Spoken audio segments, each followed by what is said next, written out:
Okay, happy Monday. I know we have a busy afternoon for all of you, so we will try to get through as many questions as we can possibly get through. I just have two items for you at the top. This morning, the White House, we released 50 state-by-state fact sheets, in addition to fact sheets for Puerto Rico and the District of Columbia, laying out the critical necessity of passing the American Jobs Plan so we can invest in vital infrastructure, create good-paying jobs, and grow our economy. On the screens behind me, you'll see some of the needs outlined and the tangible difference the jobs plan will make in improving the lives of Americans. So for a few highlights here, from 2010 to 2020, Florida has experienced 22 extreme weather events, costing the state up to $100 billion in damages.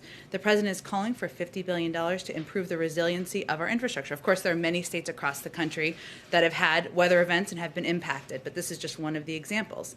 In Michigan, there are more than 1,200 bridges and over 7,300 miles of highway in poor conditions. That's clearly an area that could benefit from funding, including the $115 billion for repairing roads and bridges in the plan. In South Dakota, 13% of South Dakotans do not have access to acceptable broadband speeds. That's something we'd love to improve. Why there's $100 billion to propose to bring universal, reliable, high-speed, and affordable coverage to every family. And in Nevada, finally, 243,000 renters spend more than 30% of their income on rent. One of the reasons the president has proposed investing over $200 billion to increase housing supply. So they're state by state. You should all have them, but what they really do is identify the needs in these states and how this package could benefit. As we've talked about a bit in here, there are different types of funding for infrastructure that would be worked through with Congress as the discussions proceed. Finally, I also wanted to highlight a significant win for American workers in the American auto industry over the weekend, late Saturday night into Sunday morning. As you know, a key part of the president's Build Back Better plan includes a significant increase in the number of electric vehicles and batteries built here in America. We need a strong, diversified, and resilient U.S.-based electric vehicle battery supply chain so we can meet the growing global demand for these vehicles and components. And the settlement we announced over the weekend, or I should say was announced by USTR and others, by SK Innovation and LG, is a positive step that builds confidence in their reliability and responsibility as suppliers to the U.S. auto industry. It's great news for many people in the country, including people of Georgia and other states that are impacted a great deal by this issue. With that, Alex, kick us off. Thanks, Jen. I wanted to ask about the attack on Iran's Natanz nuclear facility. Is there concern within the White House that this will derail ongoing talks to reestablish the Iran nuclear deal? And has there been any effort by the administration to reach out through intermediaries or any other way to Tehran and make clear that the U.S. wasn't involved in these attacks, or in the attack? Well, we of course have seen the reports of the incident at the Natanz enrichment facility. The U.S. was not involved in any manner. We have nothing to add on speculation about the causes or the impacts. I will say on your first question, though, we are focused on the discussions that we expect to proceed this Wednesday in Vienna. To the diplomatic discussions that have been taking place and took place last week. We expect them to be difficult and long. We have not been given any indication about a change in participation for these discussions. And with respect to the semiconductor summit, are there any actions the White House or the federal government can take immediately to address the chip shortage, or is this just the kind of thing that you need reforms and more funding for? And then, does the president see the shortage as a national security issue? We certainly do. I will say there are a number of steps that we believe we can take as a federal government. We believe there needs to be a holistic, long-term, across-government approach. In the near term, we're engaging with industry, as is evidenced by the meeting that's taking place shortly, later this afternoon, as well as our international partners to ensure that American companies are operating on an even playing field. Even before this meeting today, I should say, we have also proposed major investments. That's something we feel the federal government could also do. We've called on Congress to invest $50 billion in semiconductor manufacturing and research, as called for in the Bipartisan CHIPS Act. We have also called for additional funding. There's also bipartisan proposals, I should say, like an investment of $50 billion in the National Science Foundation, which would create a technology directorate that will focus on fields like semiconductors and advanced computing to help increase our competitiveness at home. So our view is that this is certainly something where we need to work closely with industry. We need to work closely with Congress, Democrats and Republicans. There's agreement on this issue being one that's impacting industries across the country, also with allies and partners, and how we can prevent this shortage from happening in the future. Go ahead. Thank you, Jen. Just to follow up on the chip shortage and sort of short-term solutions. Yeah. Any conversations perhaps with chip manufacturers, like for example, Samsung, to prioritize U.S. orders for automakers, or any thoughts on perhaps getting rid of regulations that'll help kick in supplies for automakers? Any sense of what you can do now?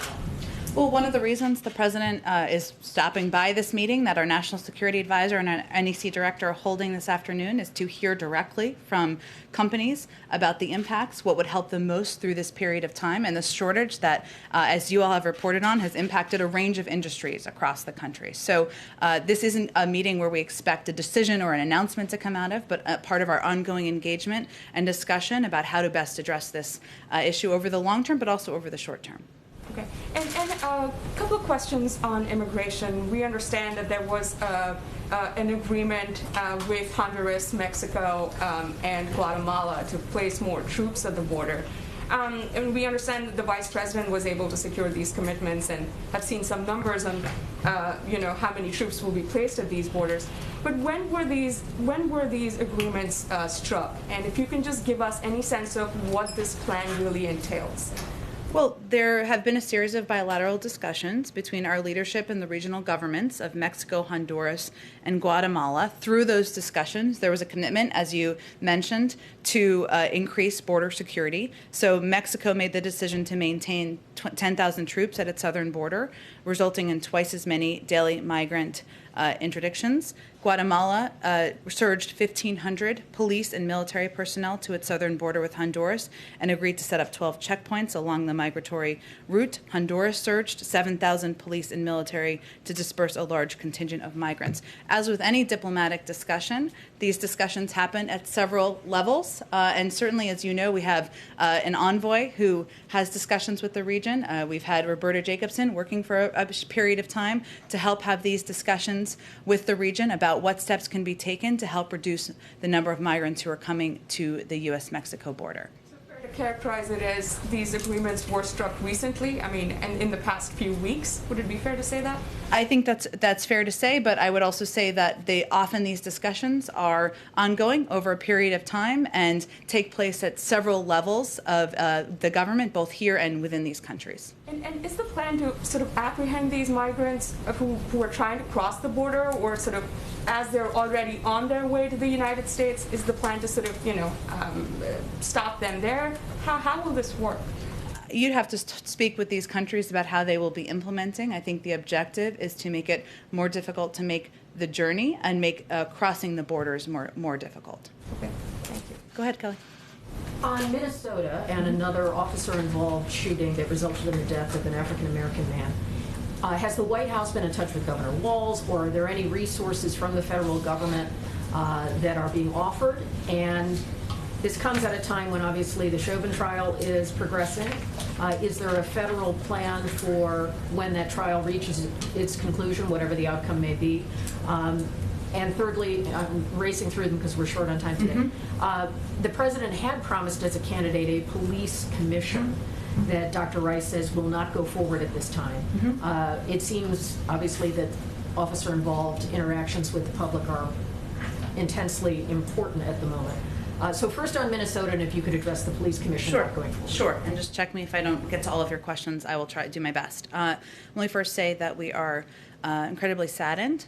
We were incredibly saddened to hear about the loss of life at the hands of law enforcement in Minnesota yesterday. The president has, of course, been briefed. He will have a few words he will share at the top of the semiconductor event that will be starting shortly. Hence, we'll be moving through our questions here about his own thoughts. We are also in touch with the governor, in touch with the mayor, in touch with local law enforcement authorities as well. I would say it is a reminder of the pain, the anger, the trauma, the exhaustion that many communities across the country have felt as we see these incidents continue to occur within just a few miles of where the tragic events happened just a year ago.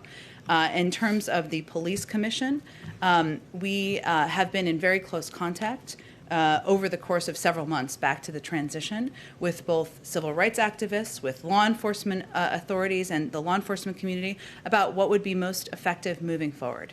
And as Dr.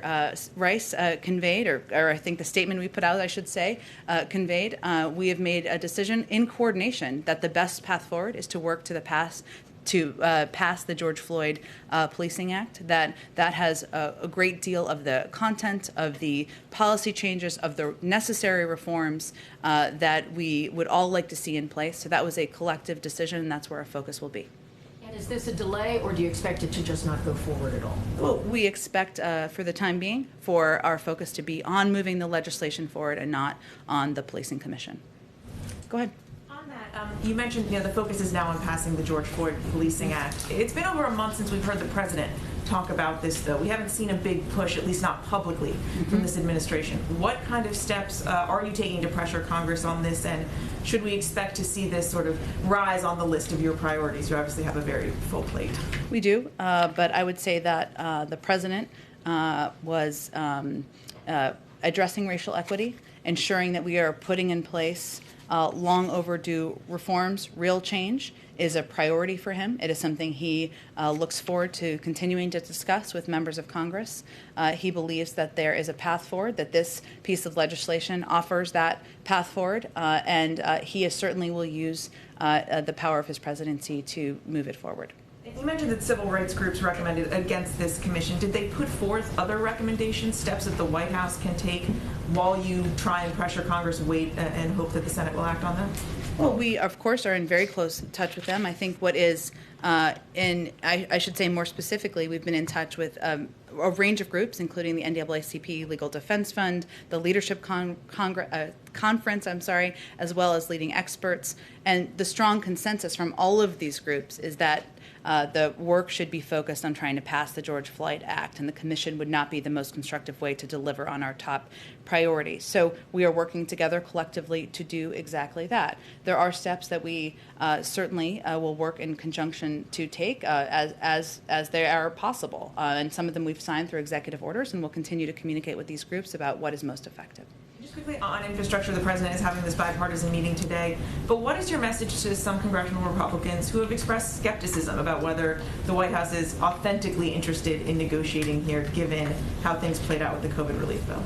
Well, I would say that the president, you don't use the president of the United States' time multiple times over, including 2 infrastructure meetings, bipartisan infrastructure meetings he's already had, or the meeting today, if he did not want to authentically hear from the members attending about their ideas about how to move forward this package in a bipartisan manner. So is he willing to negotiate on the scope and the price tag, or just on ways to pay for this? He absolutely is. He looks forward to hearing their ideas, and his objective is to find a way forward where we can modernize our nation's infrastructure so we can compete with China. He's proposed a way to pay for it, which is what he thinks the responsible thing is to do, and he hopes they'll come to the table with ideas. Go ahead, Josh. I get asked for an update. On March 18th, you said that there was a stockpile of 7 million AstraZeneca doses, some of which were loaned to the Canadians and Mexicans. Can you give us a current number and say whether the president is considering sending more either to those countries or other countries? I don't have anything to predict in terms of sharing the stockpile at this point. I can assure you that we don't want that stockpile to expire. And obviously, we don't have control over the FDA approval process, but I don't have anything more to preview for you at this point. The first made doses that are in that stockpile would expire? How much I'm runway happy. is there? I'm happy to check for you, Josh, and see if there's more we can share. And AstraZeneca themselves, of course, could share more details probably. Does the White House know whether any U.S.-made shots have left U.S. soil other than those loans? In other words, shots made on U.S. soil but not for the U.S. government? From the companies? Yeah, correct. So can the companies sell, export currently as long as they're meeting their U.S. obligations? I think that's a question about their contracts. Obviously, we've had this discussion before. There's an obligation under certain contracts to deliver on the commitments made in the contract with the U.S. government, especially when the Defense Production Act has been invoked. But I would send you to the companies for that question. Okay. Can I ask just a couple of personnel things? You mentioned Roberta Jacobson. Why did she make the decision to step down from that post? And can you say whether it's accurate that Cindy McCain is being considered for the UN Food Ambassador Program post? Sure. On the first, I would say it was always Ambassador Jacobson's intention to stay for about 100 days. She's been a diplomat serving in a range of roles around the world, from ambassador to Mexico to assistant secretary for WHA for decades. And she is retiring, as she deserves, as she has certainly paid her time to do. And so that was always her intention, to stay for a period of time.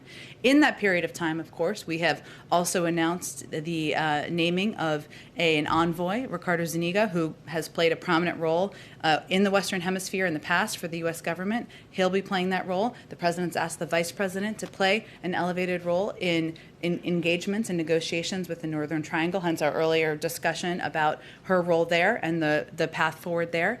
So there are a range of officials who will continue to do this work. We were fortunate to have the work and the expertise and experience of Ambassador Jacobson as long as we have.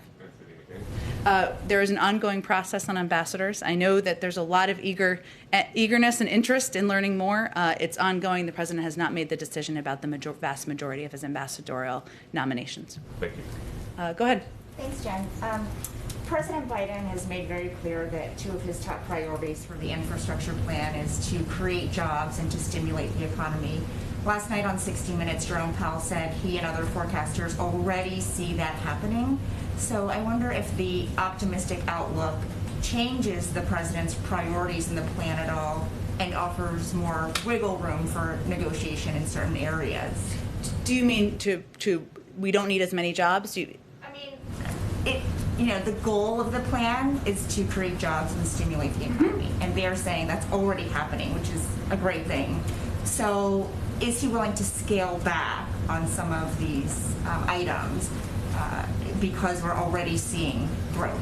Well, I unfortunately, I regularly watch 60 Minutes. I did not see the whole episode, so I don't know the whole context of his remarks. But I will say that part of what economists feel is that we are still behind, that we need to still do more. Because if you look at our last jobs report, we were still about 8.4 million jobs in the red, that we needed to create, that we needed to Americans we needed to put back to work. There are still parts of the American population, high levels of unemployment among African Americans, Latino Americans, Asian Americans, that we need to work to address. This is definitely a jobs package, hence the American Jobs Plan. But what it also does is it helps modernize, invest in our nation's infrastructure, and do that in a way that will help us compete over the long term and help us have jobs for the future. So there are many objectives of this package, but certainly we feel there is more work to be done to put more Americans back to work, and we are not in the clear on that front. You. And on the state-by-state fact sheets that you released this morning, can you just share how that process happened, including who was involved in putting together the state-by-state reports and what the metrics were to assign that final grade for each state? Well, it was done by a collection of smart and brilliant people on our economic team that you probably wouldn't necessarily identify on the street, but sounds like a good profile piece to me. But they work to identify what the needs are in the states. I don't know that I have the exact process to outline for you, but maybe you can work with state officials and local departments as well to decide what each state needs. What the needs are. I'm happy to check and see if there's more about the process that we can share. Okay, great. Thank Sure. you. Go ahead. Yes, you talked about paying for the infrastructure bill. Is the president set on raising the corporate tax rate as the way to do that, even though Republicans are saying it's a red line, or is that also open to negotiation? It's all open to negotiation. But I will say that having corporations pay their fair share, raising the rate to a rate that is still lower than it has been, aside from a few years since World War II, the president feels is an entirely reasonable, appropriate, effective way to pay for this package. There are other proposals that have been put out there, including user fees. The president doesn't feel that we should pay for this package on the backs of the American people, but he's certainly eager to hear ideas from Democrats and Republicans on alternatives. And then, Senator John Cornyn called Joe Biden's tweets unimaginably conventional and said that his comments were largely scripted and questioned whether he was really in charge. Does the White House have any reaction to that? Well, I can confirm that the President of the United States does not spend his time tweeting conspiracy theories. He spends his time working on behalf of the American people. Go ahead. Oh, go ahead. Josh, you went. Go ahead. Help me first? Yep, go ahead. Great, thanks, Jen. So just to piggyback off on the corporate tax rate, Yeah. Senator Manchin said that he only supports raising it to 25%, that's his line in the sand. What's the White House response to that? And has the president or Secretary Buttigieg spoken to Manchin about that corporate tax rate? Well, we are in regular touch with a range of officials, senators, members of Congress. There have been dozens and dozens of meetings and briefings. I don't have a specific readout of our engagements with Senator Manchin. I'm sure he could share that with all of you. But I would say that we're certainly encouraged to hear that Senator Manchin is open to raising the corporate tax rate as a means of potentially paying for a historic investment in our nation's infrastructure, and most importantly, to creating jobs. And the president is happy to hear ideas or alternatives for how this plan and package should be paid for. His primary focus is on this investment, on creating jobs, on helping put back to work the millions of men and women who don't have college degrees, on ensuring we're evening the playing field, on doing what we can to compete with China over the long term. There are disagreements about how to pay for it. We're happy to have a discussion about that. And then two more quickly. There appears to be a large deployment of Russian land forces towards the border with Ukraine. What is the administration prepared to do if Russia moves to invade eastern Ukraine? Well, first let me say we are concerned, as I've said in the past, but we've been, of course, watching it over the course of the weekend about the increasing aggression of Russian forces on the border. Secretary Blinken and Secretary Austin are in Brussels this week meeting with their NATO partners, and we will, of course, I'm sure this will be a topic of discussion. We also remain in touch with Ukrainian officials at a range of levels, but I'm not going to get ahead of their discussions that they're having on the ground. And then just on police reform again, you mentioned on Friday that the president is meeting with the CBC tomorrow. Is police reform going to be the topic of discussion, criminal justice reform? What exactly will they be discussing? Sure, there'll be a range of issues discussed. The primary purpose from our perspective is to discuss the American Jobs Plan and how to move that forward. But as is always the case, there will be a range of topics we expect discussed during the meeting. Do we have to gather? 12:45. I think it's 1 o'clock. 12:55. Okay, 10 more minutes. Alex is so responsible for keeping track. She is. Yeah, go ahead. When can we expect to see the president announce the American Family Plan? That was supposed to be coming soon. When can we look for that? Also, there's some talk about making the expanded child care tax credit permanent. Or is the administration looking at extending it or making it permanent at this point? So the president believes there's a huge benefit of the child tax credit. That's why he put the child tax credit in his ARP, American Rescue Plan, because he feels it's important, it's vital. It will help get the 2 million women who are out of work back to work, hopefully back into the workforce. Expect you'll hear more on the American Families Plan in the coming weeks, but I don't have an exact date for you quite yet. Nothing on whether or not the administration is considering making it permanent or just extending it. I don't have anything more to preview for you on the American Families Plan, although just to reiterate, the president believes the child tax credit is a way to help American families and especially all of the working moms out there who are trying to make ends meet. Go ahead. Me? Yeah, go ahead. So I want to follow up on a question I asked, I feel like it's a month ago now. It may have been. The New York Times last week came out with a story that Mississippi was having a hard time getting folks vaccinated, but it's not just Mississippi. It's a bunch of other rural states, Ohio, Oklahoma. They're at 34% vaccination rate. Even so, opening up vaccines to out-of-staters. I know we talked a little bit about before the preliminary steps, but has the White House been in touch with these governors to see what they can do now? Because of course this impacts herd immunity and the goals of the White House just to get these shots in arms. Well, there are a number of steps that we've taken in the recent weeks, including launching the Community Corps, which is our program to provide fact-based messages into the hands of local messengers. So we're now working with more than 4,000 organizations that have signed up so far across the country, including in a number of the states that you mentioned. We're also investing $3 billion to states and community-based organizations to strengthen vaccine confidence in the highest risk and hardest hit communities. And often people think of that as just Black and brown communities, and that is not. As you've noted, that is also conservative communities, white evangelicals. It's a range of communities around the country. What we found to be most effective is to work with these local organizations. So faith-based organizations, community health organizations, civic leaders, and others who can really get this message deeply in communities. We've also had a number of our members of our COVID team, from Dr. Fauci and Dr. Collins, participate in a range of media interviews. You know, an example is Dr. Collins participated in the 700 Club. Dr. Nunez-Smith hosted a faith leaders roundtable.